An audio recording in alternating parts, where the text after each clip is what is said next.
out there was pretty vivid in terms of what we all face. Perhaps share with the audience some of those initiatives that you're looking at with the United States regarding promoting better cooperation and collaboration in the future. Well, the basic idea, of course, of all of this is that the United States is our, I would say, our oldest and most traditional partner. And I think it serves us well to remember that the United States is the Philippines' only treaty partner. The increasing tensions in the South China Sea require that we partner with our allies and our friends around the world so as to be able to come to some kind of resolution and to maintain the peace. The foreign policy of the Philippines is really rather simple. And it really comes down to two things. Number one, peace, and number two, the national interest. We no longer subscribe to the old thinking, wherein it is a bipolar world. In my view, this is no longer applicable, no longer relevant to the way the state of affairs as they have evolved geopolitically. So it is important that we continue to strengthen that partnership. And the main partner of the Philippines is, of course, the United States. We also feel that it is the way forward is to strengthen our partnerships in all, with all our neighbors and with all friendly nations who share our ideals, who share our aspirations, who share our values, and the respect for the international rule of law. But again, the bedrock of any of these partnerships is the partnership and the treaty arrangement that we have, the mutual defense treaty that we have with the United States. And in that regard, we are continuing to increase our capabilities. Fortunately, as I have said to some of our partners, unfortunately, I cannot report that the situation is improving. The situation has become more dire. But the more allies we find to speak up whenever such incursions occur, such incidents or events occur, then I think the stronger that voice will be. How can you leverage technology in terms of building and enhancing relationship and cooperation with other countries? Technology, I think, will provide many of the solutions. Latest technology that everyone, of course, is looking to, as it is exceedingly powerful, is AI. Because we have seen the rather more sinister uses of artificial technology. On the other hand, we must always remember it is a double-edged sword, and it can swing in a way that will help us.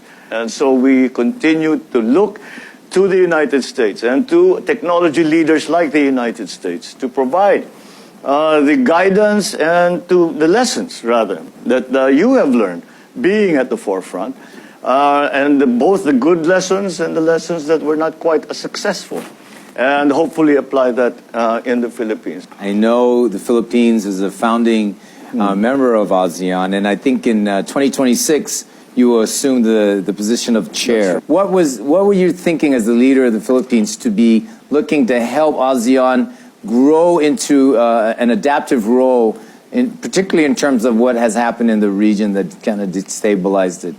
If you insist on only handling these issues at a very high level, which is what the principle was in the beginning, that we only talk government to government, ASEAN to government.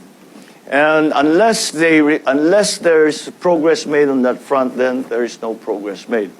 So the shift has come. The Philippines is playing its part, and we have an interest in the Myanmar conflict for the simple reason that it affects the Philippines as well. We have had to rescue many of our nationals from Myanmar and bring them back to the Philippines as they were human trafficked. They had been trafficked to work in usually illegal activities. So there is a great deal of impetus for ASEAN to solve this problem. But it is a very, very difficult problem.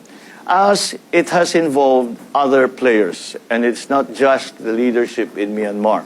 That is why I propose, I said, maybe it's time to talk to those who are supplying the arms, or those who are supplying the airplanes and the bombs, and to say that we have to find a way to bring a hiatus, at least a hiatus to this, to try and do something about the humanitarian problem.